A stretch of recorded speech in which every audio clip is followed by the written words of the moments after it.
ginagawa naman talaga natin yan yung kasi kung lang natin yung mga ginagawa natin mas magkasawa kami.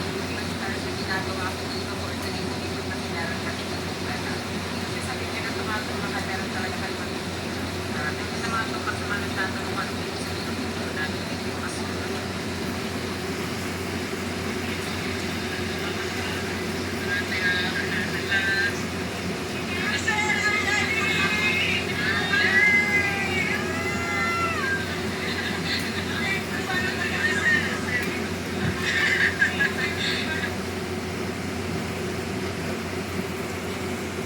Yan, print muna tayo. Ang gagawin ng bata ngayon ay madami.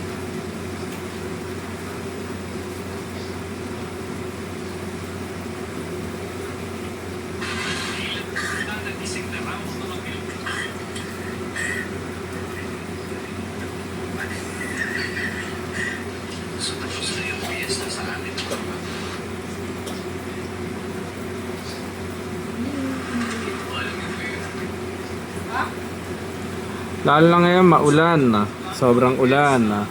E di wala ka pang printer. Ang hirap niyan. Bakit? Kasi umuulan, pwede pang mabasa yung pinaprint mo. Pangalawa, baha pa sa ibang lugarin. Oh. Kumbaga okay na tong ganito. Makapag-print ka. At least di ka na magbabayad sa labas. Mahal mo pa print sa labas ha. Ang color nila I think nasa 24 pesos. Tapos yung black and white nasa 12. Mahal.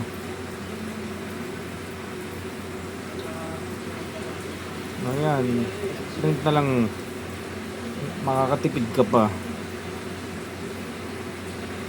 Dahil ang iba ginagawa pang business yung printer. Kagaya na ito. Ito heavy duty to eh. Company printing ang style na ito eh. Pang company.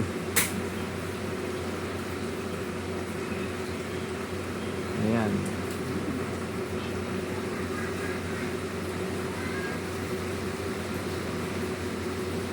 Walo yan. Yan ipiprint ko.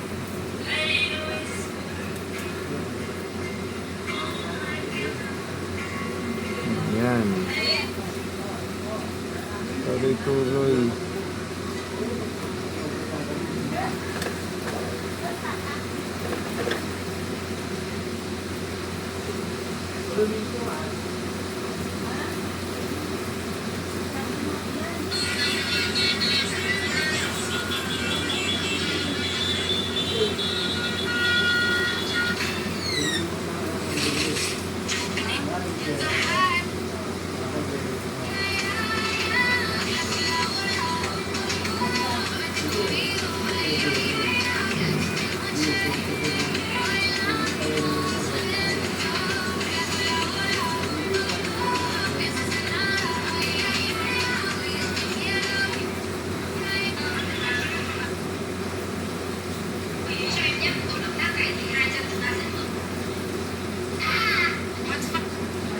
Oh, ito gamit ko cellphone para pakita ko sa inyo. Ayan.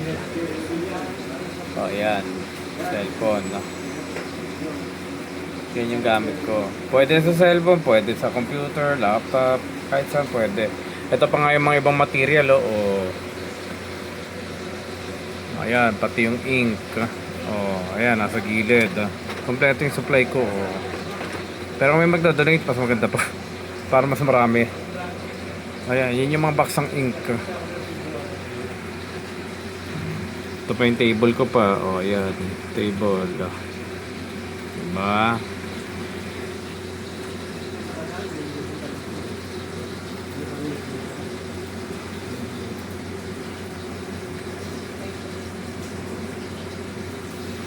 Ayan.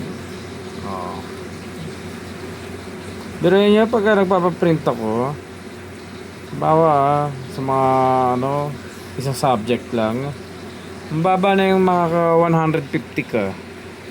Pero kung lahat ng subject, nako, papalo ka ng 300 plus, 400 plus, mga ganun. Depende sa kasi nung grade 2 yung anak ko, ganun yun eh.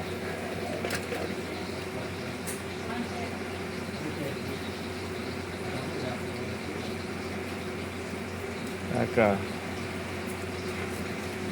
Alisin na natin. 8 yan na. Naka-6 na ako. Ayan, magkano na rin to. Ayan, ganyan lang. 24 pesos na agad yan.